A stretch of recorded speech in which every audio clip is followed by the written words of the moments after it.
stomach's itching, and so you got to.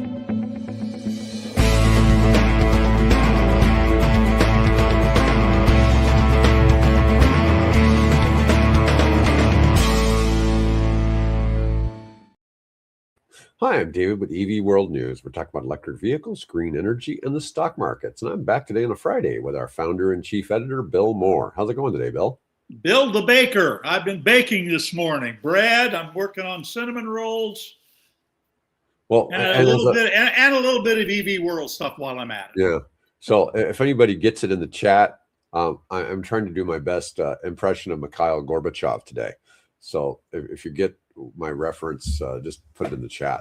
Anyways, let's start out today. We're going to talk about gas prices. So gas has gotten up now to about $4 a gallon.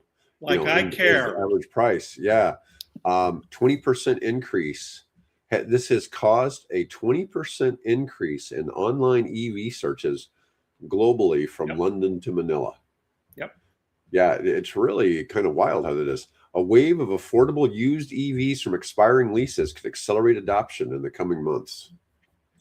Long-term growth still depends on stable policies and incentives. The gas price bump alone won't sustain momentum without infrastructure support. And we got Owen. Owen loves his donut battery. Yes. Yeah, we need those donut. Well, they keep. There's a guy that has a channel. God, what's the name of that thing? It's kind of a strange name for a channel, but he's apparently been tested. I saw a video today of his 5th test of the donut battery. So you might want to, if you're, and you might be familiar with this guy, but he's kind of his thing. He's testing those batteries out, see if they're legit. By the way, they are a solid state battery. We're going to talk a little bit later about sodium ion batteries. Not the same thing, but the donut battery looks promising. Yeah. Yep, 2-bit. That's it. 2-bit Da Vinci. Yeah, it's interesting. There's so many different battery chemistries. I get people all the time to start throwing solid state in there when they're talking about a battery chemistry, and it's like, yeah, don't really. Oh, this is like, how many toppings are there to pizza? Right. It's like batteries. How many toppings can you put between? Batteries are a calzone, right? Yeah. You know what the top and the bottom are, but God only knows what's in between that. Yeah, it's pretty similar to that. Okay, so sodium ion batteries are hitting the road in China. Changan, their Nevo A06 is the first mass-produced EV with a sodium ion battery. Changan really went all out. They're competing with Toyota for like naming their vehicles. The Nevo A06. A06, yep. Yeah, is the first mass-produced EV with a sodium ion battery made by CATL. It's a 400-kilometer range. That's about 250 miles for, us freedom-loving Americans. And it's got about 170 watt hours per kilogram density. So it's not up in the league with the more advanced lithium batteries, but here's the advantage.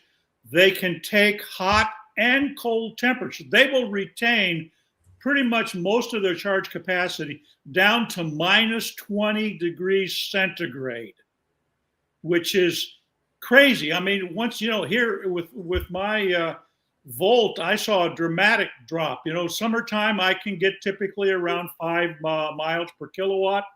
Hey, wintertime, when it was really cold here, that thing dropped below 3, and it was down to around, I think, got around 2.4, something like that, miles per kilowatt.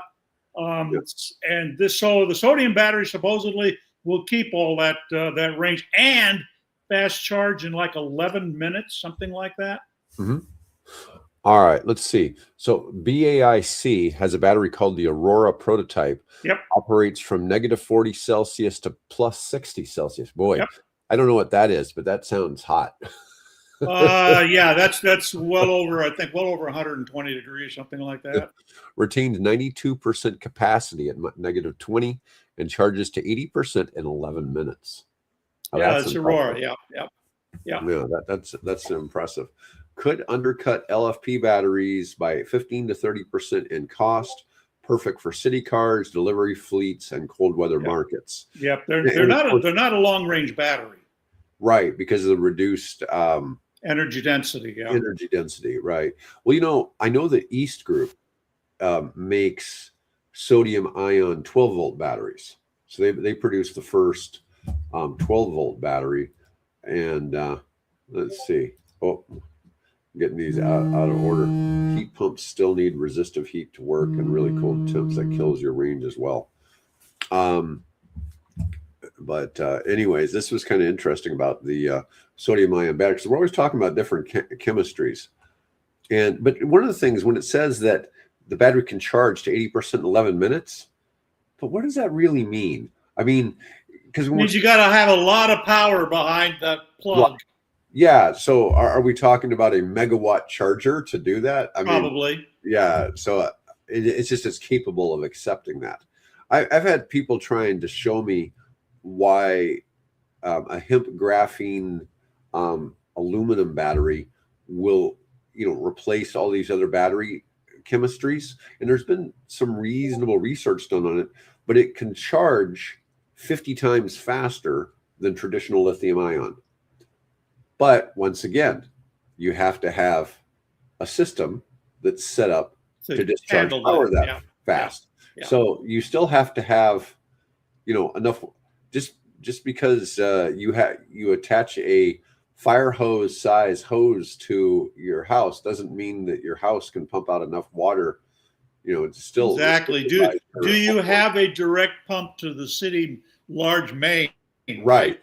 There's a reason you have fire hydrants, is because they can pump a lot of water into that fire hose, whereas your garden hose connection can only pump a little bit of water. Yeah, you can't. If you're in the middle of a wildfire kind of a thing, wetting your roof with your garden hose isn't going to help you a lot. Now, if you had a hose to that fire hydrant down the street, yeah, that would help a lot. But generally not. Particularly if you've got a cedar shake roof or something like that. Yeah. Yeah. Well, tear it up. All right. Which I've never understood. If you look at sorry to jump in. If you look at Europe, almost all of the houses use clay tile roofs, right? Why did we not do that here? Other than Florida? Do they do it in Florida? Well, good for them if they do. I mean, they call them not here. They call them 100-year roofs. Yeah. Yeah. I've seen them in St. Louis too. So I've seen them other places. They're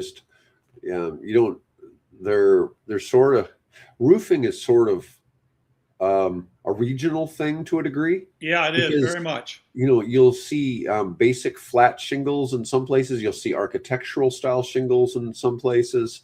You will see the cedar shakes in some places. You'll see the I forget what you call the 100-year roofs, but they're clay. So there's a lot of different designs that way. Yeah. Florida, you have to use block walls instead of it's not cardboard, but you have to use the block walls just because of hurricanes. All right. Now, I keep getting more articles about Lucid and Rivian, like who's going to survive. Like it can only be one of the two somehow. And I keep seeing them kind of pitted against each other, but they're not really, are they? Not really, no. Maybe a Rivian buyer would be a prospective Lucid buyer, though. They are both in that same price range. But I've got some arguments from Motley Fool. I almost said Motley Fuel. Yeah.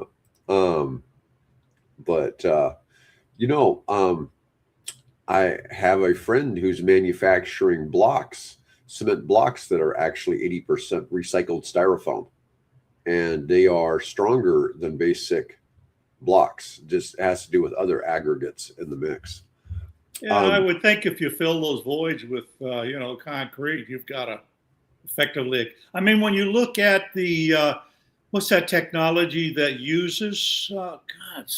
There's a technology that uses sort of a foam, and you stack these blocks up, and then you just put rebar down the middle of the center core, and then you pour concrete, and effectively you've got a home that's concrete, but also has a high insulation value. Well, that's how we pour basements here in Nebraska. Yeah. Yeah. So you put the two styrofoam sheets on each side, and Right. then you pour the concrete right down between the two sheets, and then you Yep. remove the sheets. Now, in the design I'm talking about, they have the concrete, and then the inside just has a little hole in it, as opposed to the normal big open area Right. that cinder Right. block has. Cavity. Right. And so the amount of pour of concrete that you pour in with the rebar is minimal. 80% less. So it really Yeah. cuts down on the amount of concrete that's used. So it's really quite effective. Yeah, and in this particular case, it provides R40 insulation, which is a ridiculous high level of insulation. Yeah. Anyways, and the funny thing is, they built 10,000 homes back where Owen is. So there's a lot of these block homes built in Phoenix. They moved the operation from there to New Orleans. So okay.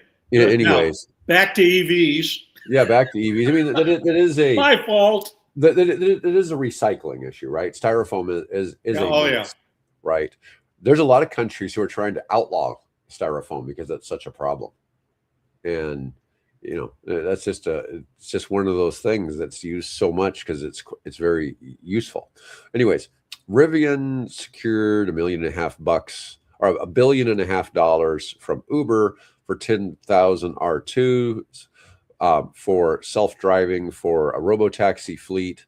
That R2 is going to start at about $60,000. Lucid had Q4 revenue jump 122% to $522 million on the success of the Gravity SUV, but operating losses rose 45% to $1 billion. Yeah, but how long did it take for Tesla to make a profit? Probably the Model 3. I think it was when the Model 3 started rolling out. But the Model 3 put up serious numbers right off the bat. And these other companies haven't done that yet. Rivian has clear path to profitability through software and services businesses. That was 35% of their Q4 revenue. So that's interesting. So now they're not just a car company anymore, right? So they're starting to do something, while Ford, at the same time, Ford canceled their F-150 Lightning, and Cybertruck sales dropped 48%. Now, what's interesting about this is, we were talking about the searches online for EVs. The Tesla searches, especially for the Model Y, more than doubled. And so, it's a lot of people realize that there's a reason why the Model Y is so popular. Yeah. I've talked about this, I think, before, but there's a little route I take, a 1.5 mile route around my neighborhood that I try to walk pretty much every day. And I will guarantee you that somewhere in that square, or rectangle more like, I will see at least one Tesla. Just that half-hour walk, I will see at least one Tesla, possibly two. That I've seen of Mustangs and Rivians and things like that. So yeah, they're coming on, and that's exciting for me to see finally. It is funny though, like if I'm in LA and I take a walk, I see literally hundreds of EVs. That's like Seattle. When I go to Seattle, they're everywhere. Yeah, it's like, you'll see a dozen Teslas driving as a herd down one of the streets. Yep. And there'll be a solo Cybertruck and an S and an X, and then like 10 Ys. Yeah. Maybe a 3 in there. But so Tesla has some updates. The Model Y Juniper refresh now delivering with refined suspension, acoustic glass, ambient lighting, and rear entertainment screen. Full self-driving version 13 is a game changer, but requires AI 4 hardware 4. Older hardware 3 vehicles getting optimized version 12 branches, creating a performance gap. So apparently there's a newer version of hardware people may want.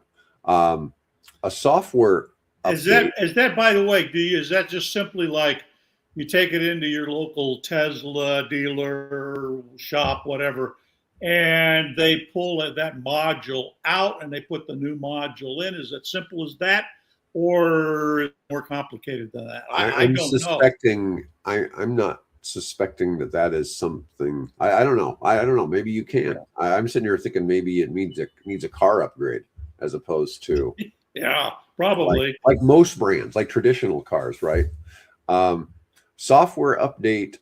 Most recent software update adds comfort braking that smooths final deceleration at red lights for more human-like stops. um, that one's kind of interesting. Yeah, I mean, I use my one pedal driving all the time, and very seldom ever, have to actually use the brake if you just time it right. And I assume that there's got to be a connection between the cruise control in the car and the one-step braking, because it'll stop me, unless I've got a bit of speed. So I'm very pleased with how smooth. I've heard comments about people saying, well, it's kind of jerky, but not really, not with the Chevrolet Bolt that I have. It's very smooth. Yeah. Hey, thanks, Jason. We appreciate that info. He says you can't switch it. The hardware Thanks. 3 Teslas are stuck on hardware 3, and the same with the cameras. Okay. Okay, Appreciate that. good. All right. So Bank of America is suggesting that Tesla stock can shoot up to 460, which would be almost $100 upgrade. I didn't notice what it is on the stock ticker today, but everything is red today, all across the board. I wonder why. 363. So Bank of America is saying this. They're citing leadership in auto 2.0 landscape and robotaxi scalability. Tesla has 1.1 million full self-driving subscriptions, which is only 12% of the fleet of Teslas out there, with goal of 10 million subscriptions tied to Musk's compensation package. Tesla sales dropped to 1.63 million in 25, down from 1.79 million in 24, losing the global #1 spot to BYD's 2.25 million. Now, BYD also sold a couple million plug-in hybrids too. So that wasn't all of what BYD sold. All right, let's see here. EV charging infrastructure, what's working and what's not. Fast charging ports expanded significantly in 25, improving coverage along major corridors and metro areas. Focus is moving away from how many chargers to how reliable they are. Uptime and payment consistency now are the critical metrics. Yep. Rural gaps, multi-unit housing access, and pricing transparency remains major challenges. And I've mentioned this before, that there are multifamily solutions. And Bill and I were talking about this. I got a project that just got green-lighted in Florida where we're going to build 180 units. We're going to put in 360 solar canopy parking space. So it's going to have carports. So it's going to have 360 carports where the roof of all of those carports are all going to be solar. It's going to produce about 1.5 megawatt hours of electricity. We'll have battery backups for that. Some of the units, probably a fourth of the units, will be some type of furnished corporate housing. And since we have a large government contractor moving in beside our property, and anyway, we won't say who. We won't say who. We'll skip it. We'll just skip it for this conversation. Just skip it. Yeah, we have a large government organization that needs housing for 1,200 workers moving in beside our facility. And anyways, so we'll at least, we'd be providing electricity for those units anyways. My partner says, if nothing else, we'll mine Bitcoin. Yeah, but we'll provide free, at least free level 1, possibly some free level 2 chargers maybe there as well. But absolutely, we do free level 1 charging. Oh yeah, that's a given. Yeah, I mean, that's so cheap. It's such a cheap amenity. I mean, really, worst case, if you're providing free level 1 charging, that's like $20 in credit, and it's getting people to stay, live in your facility rather than somewhere else. Well, when here, just an example, here in Omaha, when they built the National Park Service headquarters for this region of the country. They put in level 1 chargers. You can go out to the parking lot there and you can see these little outdoor, 110, 120 volt, chargers with a cover on them like you typically see on the side of a house. Right. But if you're sitting there, you're driving 20 miles to work and 20 miles back home, you'll get that in an 10-hour day. No problem. Yeah, level 1, just plug it into. Yeah, but still, if I can give somebody that lives there when they're off duty 12 hours a day, I mean, that's 40 to, well, let's just say at least 40 miles of range they pick up every day. And to be fair, our facility from the government facility is only a few blocks. It's actually really close. It's actually right next to our property, but the road doesn't go that way. No. Okay. The road runs a different direction. So you provide them a bike path between you and the thing. That'd be a possibility. And what you might think about doing is while you're at it, thinking about putting in some bicycle storage cages, right? Because you could get at a 1-car parking spot, you can get 10, 15 bikes. And if half of those bikes or a quarter of those bikes are electric, have a little plug there, and they can charge up their electric bikes. Yeah, that would be a good idea too. Anyways, yeah. So but I'm just saying, they talk about the multi-unit. So but this is new construction, right? So when we're doing the new construction, we can think about this. We're going to have we're having an entire commercial manufacturing hub. The entire commercial manufacturing hub, we're going to put rooftop solar across all the buildings. We have 100 acres. We're going to put solar canopies for all the parking, and we'll produce.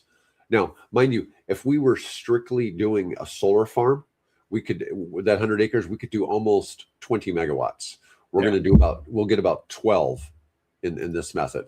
So we'll get about 12, but it's a significant value boost. And when I've done the economics, our ROI is incredible. I'm not going to say what it is on here. Right. No, don't. Really, regardless. And it's funny too, because as I'm doing my calculations, I use AI for a lot of things. AI keeps saying, "Hey, there's a 30% tax credit through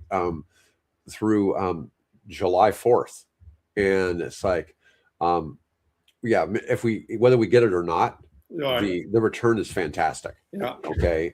But a lot of that is because we're going to assemble this equipment and install the equipment ourselves, our own crews, everything. So our cost per watt is much lower than normal. But I'm just sitting thinking that we could probably sell this to other apartment complexes for about $2.50 a watt, which that's far cheaper. The going rate right now for residential solar is $4.50 a watt.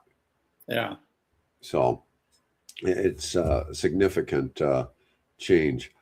But but that, once again, that addresses and that significantly promotes the use of e-bikes, electric cars, all that, in that area, by making it easy to do that. My biddy is making my buddy, yeah, buddy. That's okay. Hey, we're not all good at typing. No, neither am I. And we don't know. Owen could be watching from his phone for all we know. That makes it even worse. All right, nuclear power getting global momentum. China, Brazil, Italy, Belgium joined the tripling pledge. 4 major economies joined 34 others in a pledge to triple nuclear energy capacity by 2050, targeting 1,200 plus gigawatts hours of nuclear as an increase. Now, that's by 2050. And that is, we're what, 26? That's, say, over the next 24, 25 years. Yeah. That'd be 1,200. We're currently adding about 350 gigawatts of solar every year. So that would only be the equivalent of 3 to 4 years of solar at the current rate of how fast solar is. It is the fastest growing form of new energy generation for at least the last several years, and particularly last year. Now, the big difference is, so solar is wonderful, and then it's relatively inexpensive. It's clean. It solves a lot of issues. What it is not is it is not constant 24/7 power. And No. even though But on the project I'm talking about, we'll put in massive battery packs. We uh-huh. already, and like I said, we already have our commercial facility had a steel mill at the location, so we know we have great electrical infrastructure as it is. Um, it's still, we can't count on 24/7 power there. Although that site is so small, we probably would never do nuclear there. But um, much of this nuclear is designed for fail-safe systems that absolutely can't go down. Yeah. You know, Yeah. and that's the nature of large language models. They can't take a power outage. It causes real problems if they have power go out. But some of these countries are as diverse as Morocco and South Korea. It's interesting. Four major economies, the article said. I wouldn't have guessed as Italy and Morocco is Belgium. a Well, no, but they were saying China, Brazil, Italy, Belgium. Well, China's a big, a right. major economy. Brazil is Yeah. a big Yeah. country. It has a major economy. Yeah. Italy and Belgium, to be fair, Italy's economy may be as big as Brazil's. Okay. Yeah, it'd be interesting we should ask AI who's Yeah. bigger. Yeah. Um, but I wouldn't think Belgium. I mean, Belgium would be a surprise to me. Italy, I could see, but Belgium, you never not know. to knock the Belgium. I mean, they gave us Hercule Poirot, so it's possible. Hmm. Let's see. That's an allusion to a famous mystery writer. Oh, okay. Um, Data centers will consume the power equivalent of 25% of American homes by 28. So in 2 years, data centers will be consuming the power of 25% of American homes. That Yeah. is really a big stat. Big stat. Let's see. We talked about Xiaomi already. Oh, the White House has declined Musk's offer to pay the TSA workers. Yeah. Well, they by the way, they at 2 o'clock in the morning this morning they reached. I think the Senate, I believe, passed a bill to provide funding for TSA and for FEMA and things like that, with the proviso that they would leave open, I guess, to negotiation whether to provide funding for this bloated ICE organization with the kinds of corruption that's been going on there. So why they don't need it? They don't need Elon's had enough of an impact on our government. Thank you. Go play with your AI robot, Elon. Yeah. Well, Musk is facing some additional scrutiny over the Mississippi power plant affecting residents' quality of life and his Oh yeah, Terafab chip manufacturing project. The thing is, he's done a couple things in Memphis and northern Mississippi, which is basically Memphis suburbs. right. And there's been a lot of pushback because he brought in his own gas turbines. They were fully permitted. He got permission from the local governments to do this. But, some of the residents now are upset that that's there. Apparently they're pretty noisy. I think is the complaint. Isn't it? Or they're noisy too. Well, I don't know about that. I just know that it's not great for the air pollution situation. Yeah. But Well, I would if they're gas turbines, it'd be natural gas, so I would think would burn fairly cleanly. You're going to get nitrogen oxide emissions off of it, and then obviously CO2. So don't know. all right. So Ford, they're shutting down so much EV infrastructure here in the U.S., right? However, Yeah, they made across the pond, yeah. This is just insane. It just picture that drives car. me Hey, crazy. good looking. Yeah, this is The yellow one. the Ford Capri. Yep. Yeah. So they made their European EVs better while hinting at a bigger strategy shift. Major upgrades for the standard range versions of its fully electric Explorer. They've had an Explorer there Yep. for a few years, and the Capri, meaning meaningful changes to the powertrain, a new battery option, a more powerful electric motor. Ford and Renault announced a strategic partnership on December 9th of last year, covering passenger cars and light commercial vehicles, with a clear focus on affordable electric models for Europe. And begins with a cooperation, with the development of 2 electric passenger cars wearing Ford badges based on Renault's Ampere platform. The announcement brought back memories of Ford's earlier cooperation with Volkswagen. Gee, what is up with that? I mean, that's a good. Why can't you bring that here? Why And the reason is because Americans don't want to buy EVs yet. This could change given what's happening with the conflict in the Straits of Hormuz. With so many people owning, the Ford Explorer has been such an iconic product for Ford. You would think there would be a lot of people who would have switched to an electric version of that, and they keep wanting to make something different. I always thought, and they've done okay with the Mach-E. They haven't done great, but they've done okay. But it seemed like a slam to the Ford Mustang. Okay, because it's not the same vehicle. Yeah. If they made just a Ford Mustang that was electric, that would have been a different story. So why not just bring the Capri back here? That would kind of make sense too. Yeah. But there's the Explorer. There's an electric Explorer. Yeah, it's just silly. It just seems so silly that they're doing this in Europe, yet we don't have this here in the United States.